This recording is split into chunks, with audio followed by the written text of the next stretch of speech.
Can anybody tell me why, if I gave you this series, why would you not even waste time doing the alternating series test?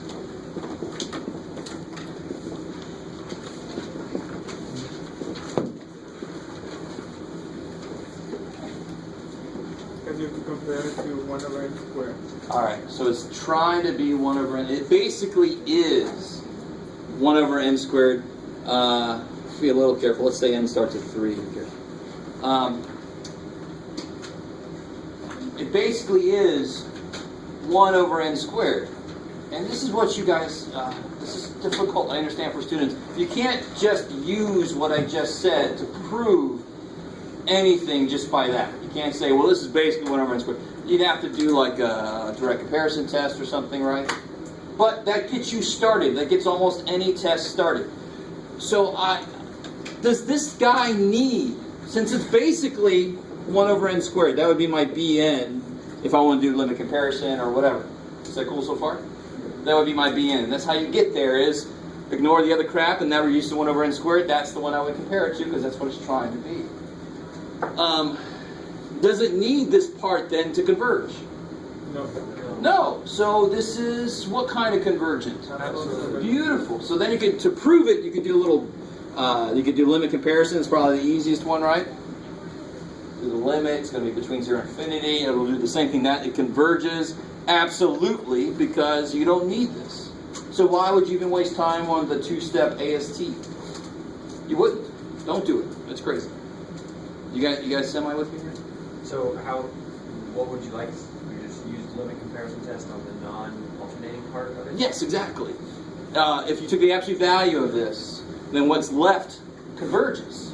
So if obviously, hopefully this is obvious, if this converges, then this converges. That's all there is to it. Now think about that for a second. If you take away any negative terms, and why are negative terms good when I'm trying to look at if it converges or not? It subtracts from this. Yeah, because those parts will take away. So normally it's like it would go to infinity if it's adding too much to itself. Well, if everyone is subtracting, it's like, okay, I can't go to freaking infinity, too bad for you, right? That's beautiful. But if I take those parts away and the damn thing still converges, then it will definitely converge if I leave the negative stuff in. Is that cool? All right, I like it. That's why in a problem like this, I know it's alternating, but it actually doesn't need that alternating piece to converge. So it's just absolutely converged. I could just do a limit comparison test and be done.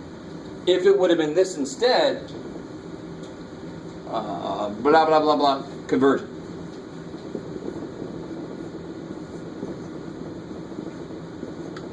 Yeah. You just make the bottom positive one, so I don't want it to be trouble. Now what's that trying to be? 1 over n. It's like the 2 is crying. It's trying to be 1 over n, which would diverge. So then I just go straight for AST. Right? I'd say not absolutely convergent. It's about 1 over n diverges. Then I jump right into the AST to see, all right, leaving that negative part in, does that save it? Does that give it a chance to converge then if I subtract every other element? Because without that, the poor dude diverges. Gets too big too fast, goes to infinity. Is that cool? Yeah. What's up? So why is the top one, why would you use AST for the top one? The top one I would not need to. Because, again, if the absolute value of it converges, then the series with that still in there also converges. Not one converges?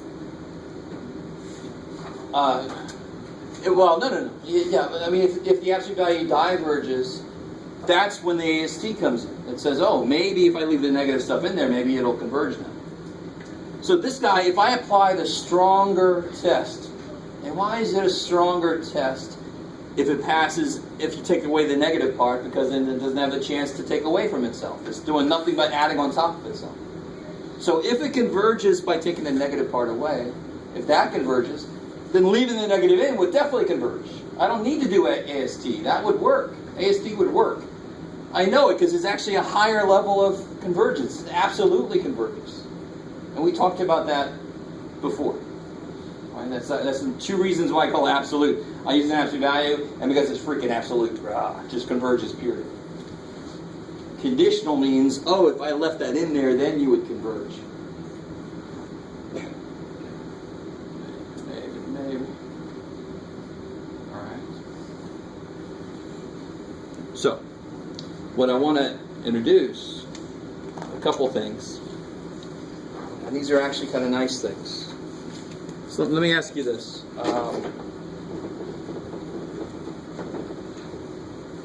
Without using series notation, can somebody explain to me why does this converge?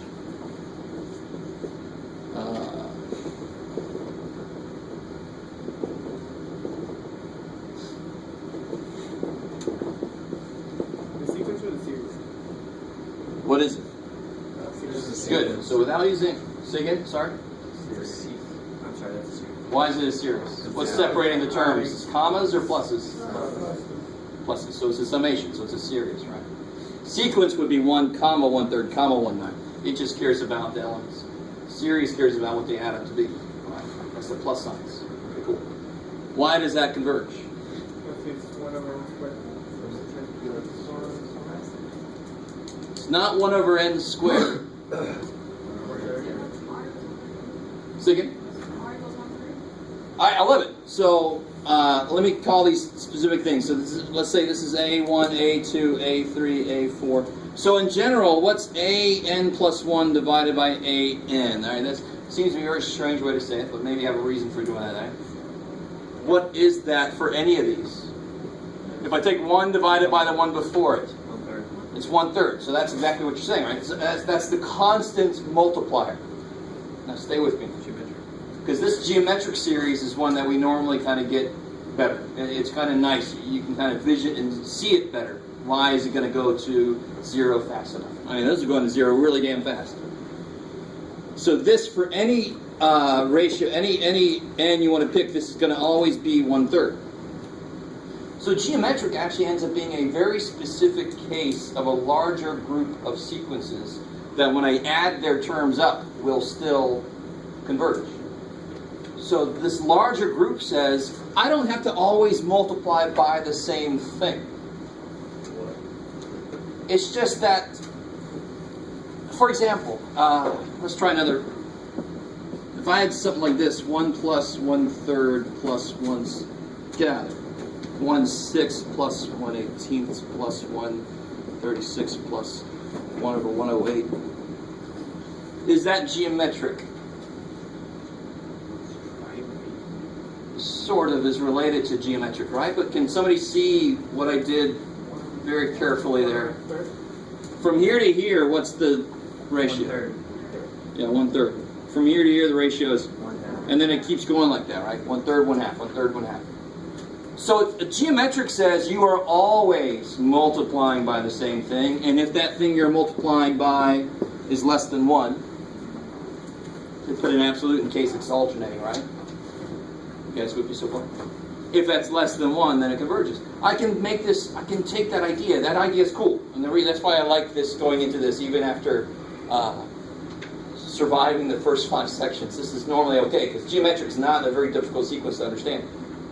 I don't have to multiply by the same thing always. As long as the thing I'm multiplying by is either always less than 1, and here's where it gets even more interesting, because this is still not general enough.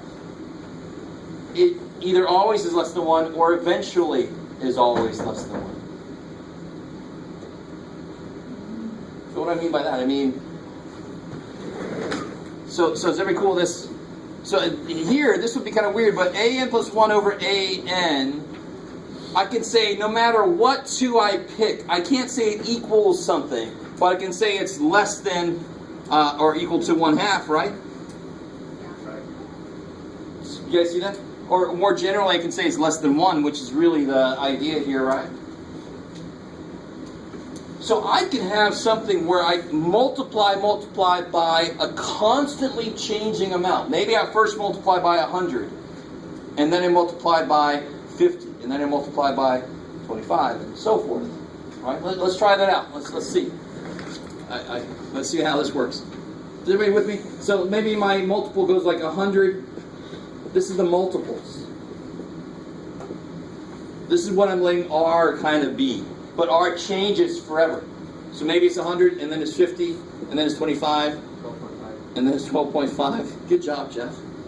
6.25. Let's pick something better. Let's say it's 64, and then it's 32, 16. and then 16, 8, 4, 2, 1, 1/2.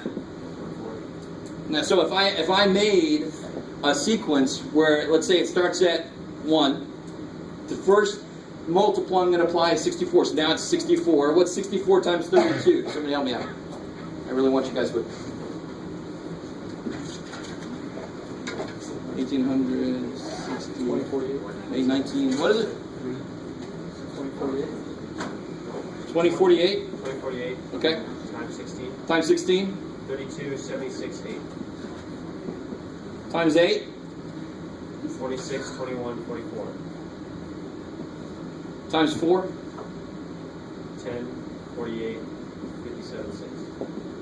I like when you have to say numbers like that. Let's see. Where am I at? Shit. You shouldn't have said anything, Jeff. 2. 15, 2. Okay, thank you. And then now it's going to be times 1, so it'll be itself again, right?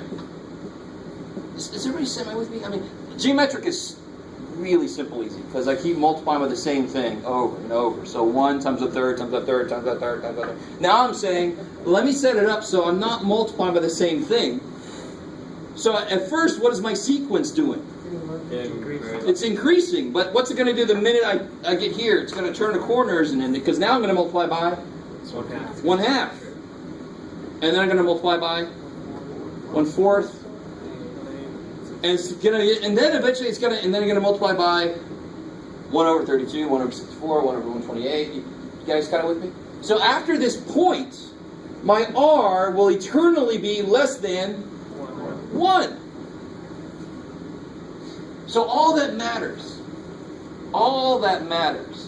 is that the limit, as n goes to infinity, of one sequence element divided by the one before it. Right? And when I do that, what am I getting? I'm getting the multiplier. I'm getting the R, the effective R. You guys kind of with me? When I divide one sequence by the element by the one before it, I'm seeing what I multiply to get there. Geometric, it's a constant. Other sequences, maybe it's not a constant. But if the limit of this ratio is less than 1, then it's effectively like a geometric at that point that will converge. That kicks ass. So let's make this a lot more formal, because this is a very formal, big-time test that we can apply. And incredibly enough, this test is called the ratio test. Because math people are very creative. Peace out. Yes, ma'am. So the first time, so the first one, 64, 32, 64. Yeah, so this is my collection of R's. Okay, so that one. So this is not a sequence or anything. This is just what I'm multiplying to this first, and then this, and then this. But I've set it the pattern now. So that's the R2, right? Or negative 5 by 2, right? That's the ratio. R is at first 64. So that's why we multiplied 1 by 64. Okay. And now what am I going to multiply? 32. For a geometric, I would multiply by 64 forever. Okay. But for this sequence, I happen to multiply by half of what I multiplied before, and then I multiply by half of what I multiplied before. And so it's growing, growing, growing until I get to 1. And then forever after that, it's going to be decreasing. And in fact, even more importantly, it's going to be decreasing fast enough. And how do I know? Because it's exactly like a geometric after that point. So this is, you don't even know how awesome this is. I mean, this is a relatively simple test to apply. And why does the result make so much damn sense? Because it's like a geometric. R has to be less than 1. So the limit of the ratio of sequence elements, or series elements, if I want to expand to that, because then we would add these things and say that's going to be convergent. This limit of the ratio of those has to be less than 1. That means it converges. If it's greater than 1, that means it diverges. Right? Greater than or equal to 1. All right. So let's formalize this a little bit. Let me go ahead and give this. There's 2 tests on here. We talked about the first one there, the ratio test. The next one is a test where we take a root, so we call it a root test. We're like, it took us several days to figure that out. We're close then. Are they related? Root and ratio, aren't they related? You're getting next one? Oh. Yeah, they end up having the same sort of meaning, the same geometric interpretation. Yeah. But not so obviously.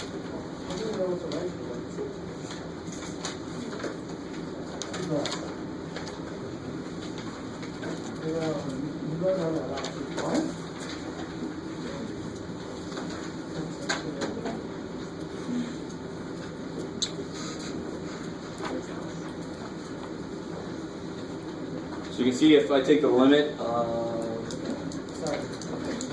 one series element divided by the one before it, take the limit of that ratio, and the limit is some L, exists or is infinite, then if it's less than 1, it converges. If it's greater than 1, it diverges. If it equals 1, that's where things suck.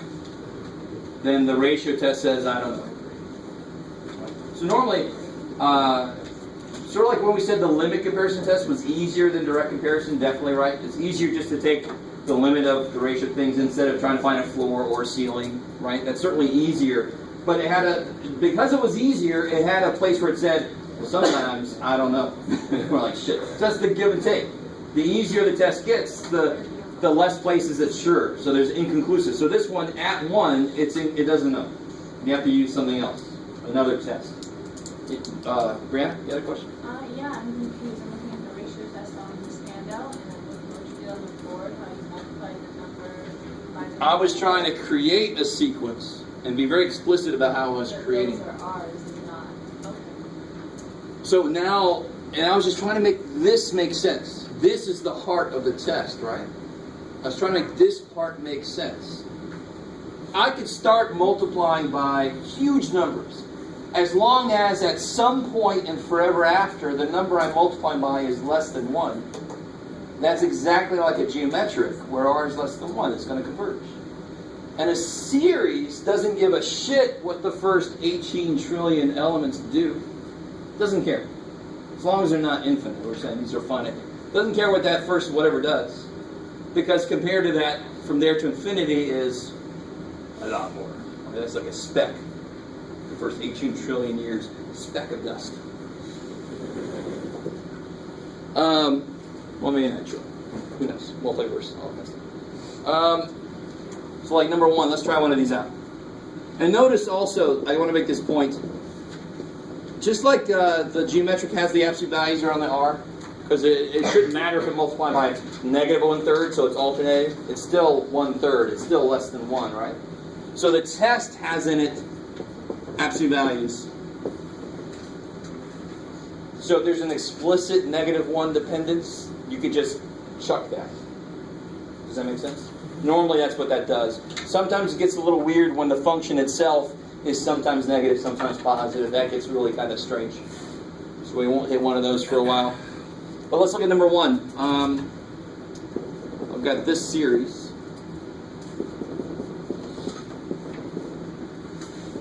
And now you'll see why I kind of focused on factorial a little bit.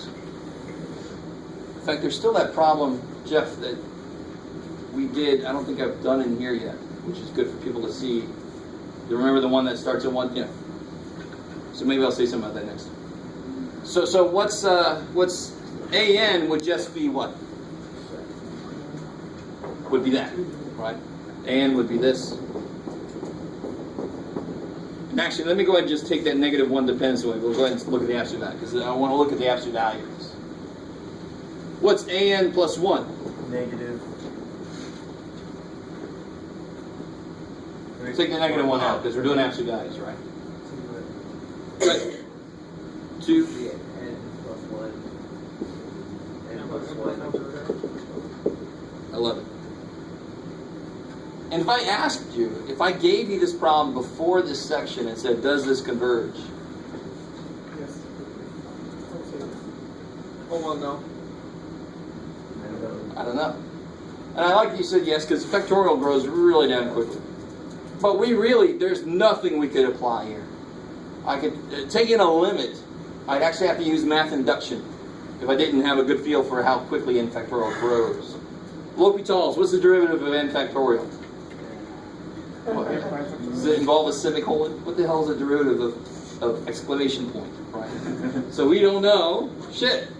But this test is so stupid powerful. It eats this up. In fact, I think I put on there, yeah. Good for when you have exponentials and factorial. It just eats those up. So what's... So now just set it up. And I mean, the very first thing I want us to get over is, I'm going to do that times the reciprocal of that, right? I'll write an plus 1. So I'll write, based off of this, I'll write an plus 1. So that's the top. Times the reciprocal, because I'm going to divide it by, so it's almost always going to be some ratio here, almost always. Times the reciprocal of an, which will just be this turned upside down. Now you guys do what you can with it. Let's see if we come out right. Don't feel bad if I'm not sure exactly what to do with some of this. Don't feel bad yet.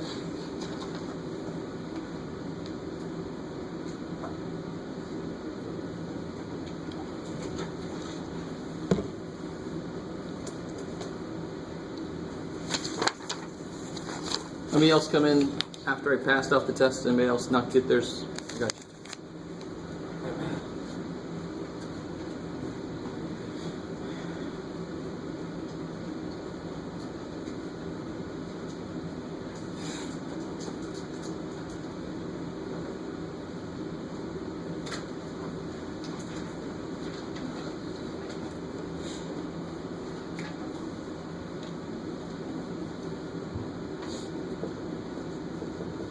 So one thing is, how could I rewrite 2 to the n plus 1? 2 times 2n. Good. 2 to the n times 2, or either way, right? That piece, for some reason, freaks people out. But it's just the opposite of adding powers when I multiply. Well, I'm adding powers, so I must have been multiplying. Bang. And that's beautiful, because now, 2 to the n's go away. Kicks ass. And what can I do with n plus 1 factorial? How can I rewrite that? N plus 1 times n times forever, so I'll just do the factorial for the forever part. And what kicks ass about that is everybody cool with that right there? Okay, good. Alright, help me out here. Let's do a very concrete example of that. Oh shit, no, that's not something. Over there. 7 factorial. What's 7 factorial? 7 times 6 times 5 That's not a good sound. 7 times 6 times 5, all the way to 1, right? Well, what if I get tired there? Can't I do that? Is that all right? Yeah. Because it means the same damn thing, correct? Right. All right, so n plus 7 factorial, for example. What would that be? n plus 6. N plus plus 7. There it is. Times n plus 6, n plus 5, plus 5. Let's say I get tired there. I can stop there. I can stop any damn where I want to, put the factorial, because that means keep going like this. Wouldn't it be To 1. minus? So again, Wouldn't it be minus? wouldn't what be minus? Would it be n minus 1? Eventually, I mean, so let me pick a smaller number. Let's say n plus 1 factorial, right? N plus 1. So if I wrote this out a lot, the next one would be N minus 1. Okay. all day, sure, yeah, you're right. But if I stop before I get there, if I stop there, I want you to understand why that is the same as that. Of course it is. Right? 7 factorial really is 7 times 6 factorial. Because what's 6 factorial mean? 6, 5, 4, 3, 2, 1. All right, good. I like it. Don't let that part be a problem. It makes sense. I like it. That's how the factorial symbol helps itself out. It's like you can put me wherever you need to if you just want to study tired. You can put you there. I don't want to write all this shit out. All right, so what happens? 2 over n plus 1. Yeah, the n factorials cancel. That way kicks ass. So now I get the limit, n goes to infinity, of 2 over n plus 1. What is that limit? 0. Which is really how related to what? Important to actually figure out what this test. This is less than 1, Therefore, which means this series, the series I had, must do what? converge. Oh, put that -1. Converges how? Absolutely. Absolutely. Kick ass, because it was a part of the test that I took absolute values. Now, of course, if it ends up diverging, I might want to go back and apply the AST to see if it converges conditionally, right? If I leave the negative dependence in there, I can apply the AST, the alternating series test. Yes, It sir. doesn't make sense to me how 2 over n plus 1 converges. I mean, it's not a, it's No. Yes. Is this a series that I'm talking about? Is this a series? Do I see summation notation? That is the limit of this sequence. And that's why I wrote this earlier in a way, is just to get in your heads that when I take this limit, I'm looking at the sequence that represents what I'm multiplying by. So, watch. Let's look at...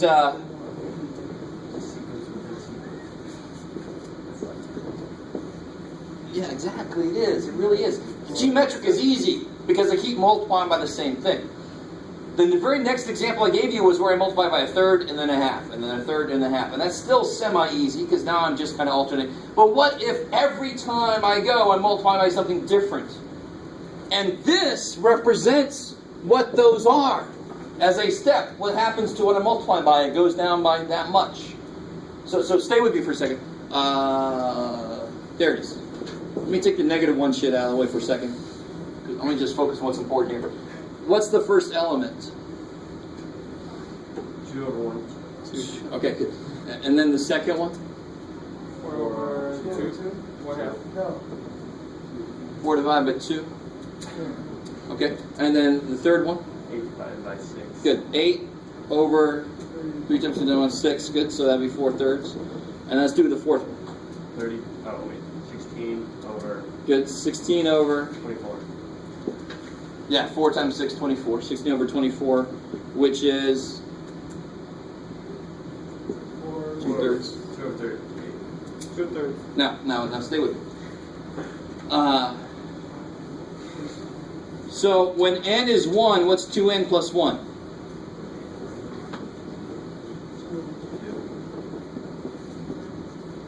2 over n plus 1 is 1. Good. And what did I multiply first? Holy shit. If n equals 2, what's 2 over n plus 1? 2/3. What did I multiply by next? Holy shit. So this, I really like that you asked that question, because this is something I always forget to kind of really just totally make clear. What we get here at this point of the ratio test, this is an expression representing what I keep multiplying by and how it changes. So if the limit of that is 0, or the limit of that is less than 1, there it was 0, so it's like really powerful. It's just multiplying by 0 eventually. So hell, that thing's going to converge like crazy. Does that make sense? Yeah.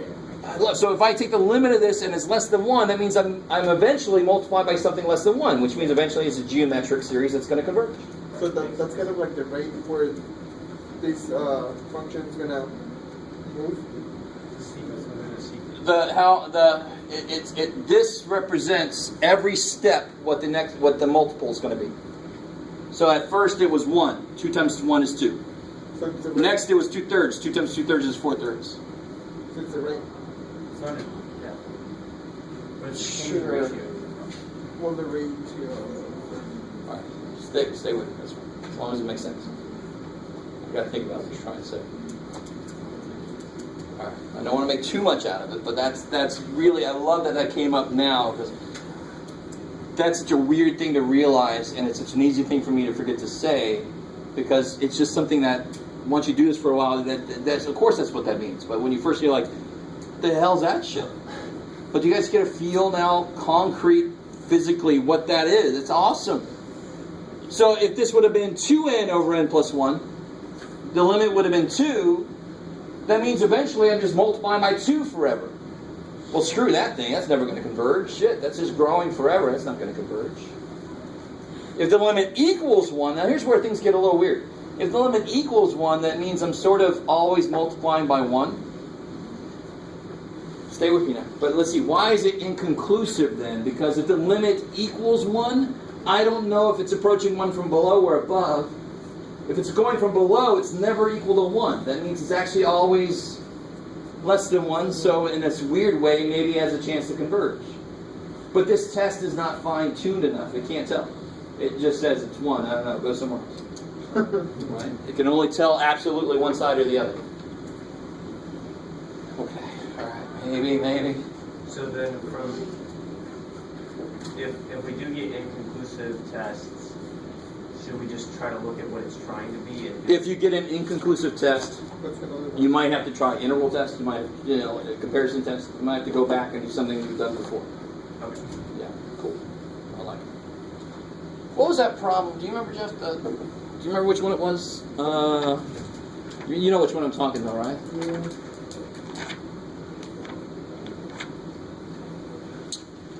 So we can see it real quick.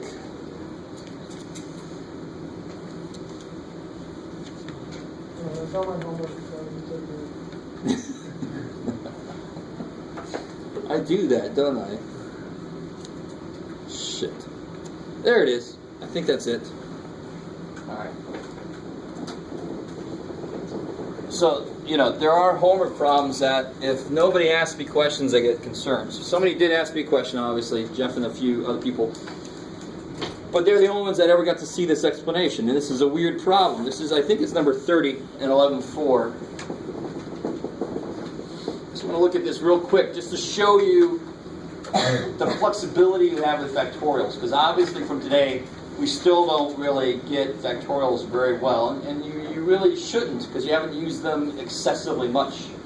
But this one says, does this converge or diverge?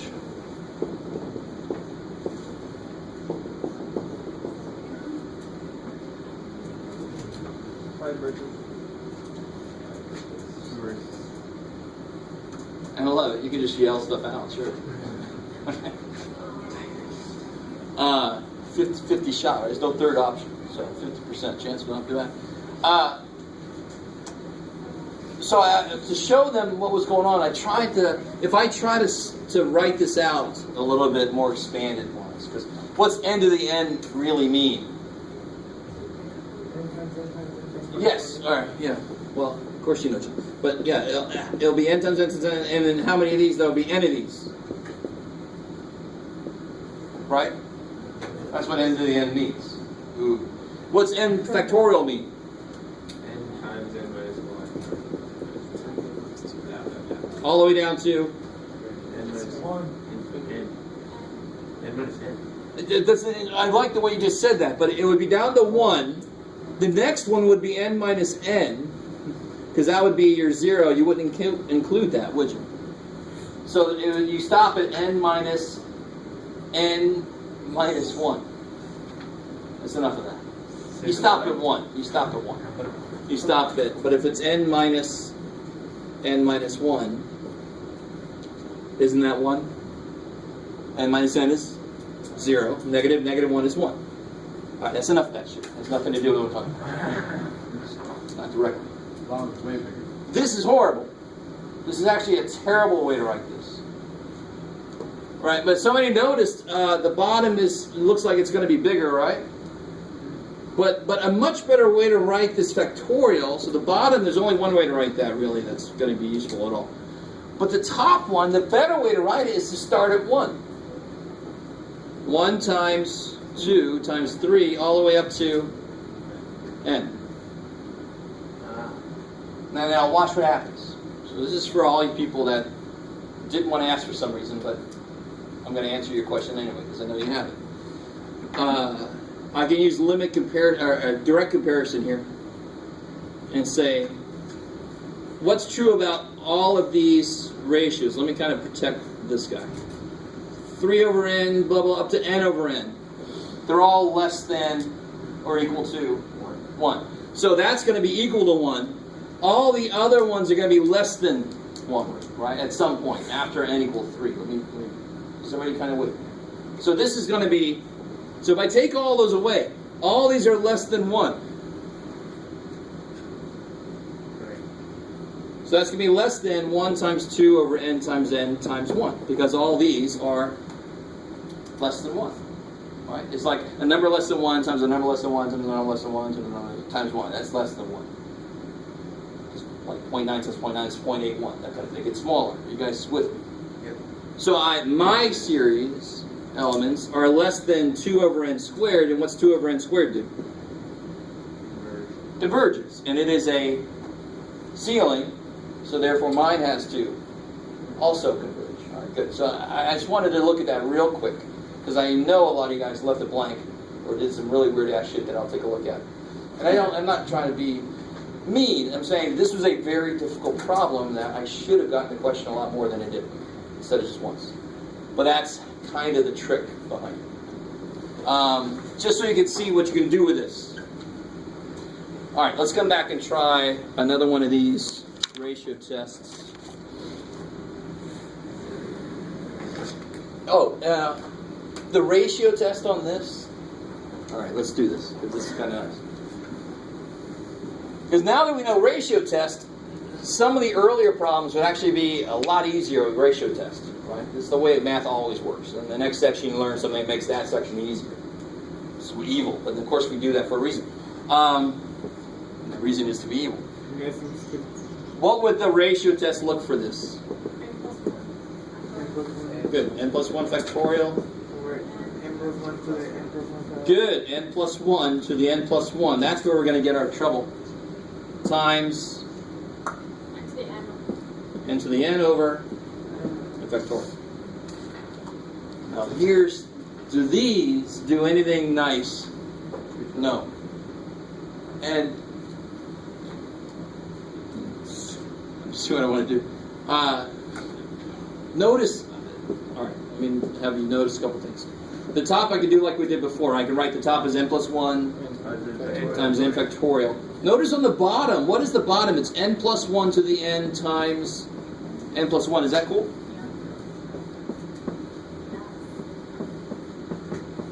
All right, and that's, I can't do a damn thing with those, can I?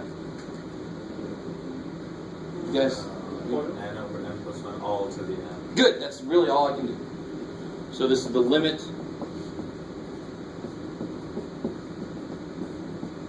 It's still less than 1. I like it. But this is a ratio test. This is not a series anymore. So I know that the inside is less than 1, but that's going to infinity. You guys understand what's going on? And it's really important. I can't just say this is not infinity, and I kind of have a feel that it's not infinity, because the inside's less than 1. But what's the limit of the inside? 1. And the limit of the power is infinity. Does this sound familiar to anybody? Just me, huh? No? 1 to the infinity. Less than 1 and that's to infinity. It's going to go to So let me do this. This is the last thing we'll do, because I can see some of you guys waiting. No. But I appreciate, somebody wanted to try to make this into an R type of deal, but remember, this is not a series anymore. This is the result of a ratio of elements of a series. So I can't apply series thinking to this. I just have to take this limit and have to figure out exactly what it is, because it depends on how it falls around 1. So isn't it 0 because the rate, well, the n over n plus 1 is going to be less than 1, and anything under 1 is... No, careful. I know for sure it's not 0. Because the inside is not going to be 0. And this is to a power, so it's never going to go to 0. Right? So there's two extremes here. This is approaching 1. This is approaching infinity. But the answer is not 1, because 1 to the infinity would be 1. Do you guys remember how E was created? Did you guys talk about that at all? Well, that sucks for you. We're going to do it right now.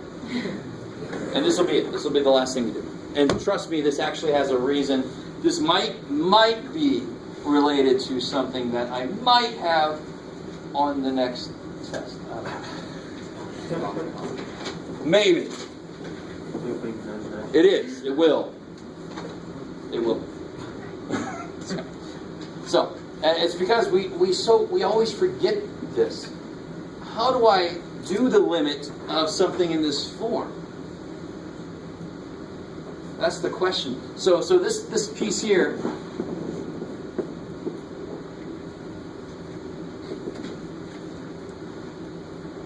is something. I don't know what it is. So what can I do to both sides so I don't have the power to worry about it?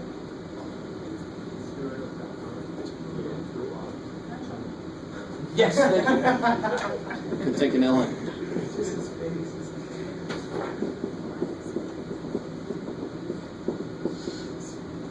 Now, what we do then is we do the limit as n goes to infinity.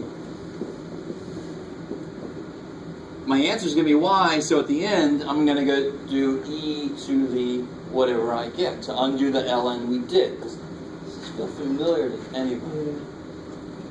Maybe somewhere in the recesses of your brain, but this is actually kind of important because this happens often enough.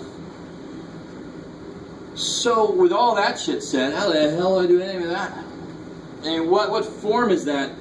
What's this? What's n going to? Infinity. What's n over n plus 1 going to? 0. No. No, somewhere in between. 1! Alright, cool. Somewhere in between. Yeah. It's equidistant from, there's an infinite number from 0 to 1, an infinite number from 1 to infinity, so it's in the middle, right in the middle. So, and what's ln of 1? So this is infinity times 0, which is an indeterminate form, which means I should be able to write it in a form that I can apply to L'Hopital's, which everybody loves. But here, what do I do? How do I put it into the right form? And the form for L'Hopital's is a ratio. I like it. It's a this. So who am I going to put on the bottom and how? And how's it show up on the bottom? No. Well, I see what you're saying, but so you're right. For derivative purposes, probably better write that way. But I can always just take one of them and make it the reciprocal on the bottom, right? That's the thing that another thing that people forget is how do you handle this kind of thing when it's in a straight form like this? I need a ratio for L'Hopital. All right. So I keep saying this, so what do I do next? No way. All right. So if I apply L'Hopital's, I'll do the bottom because I'm nice like that.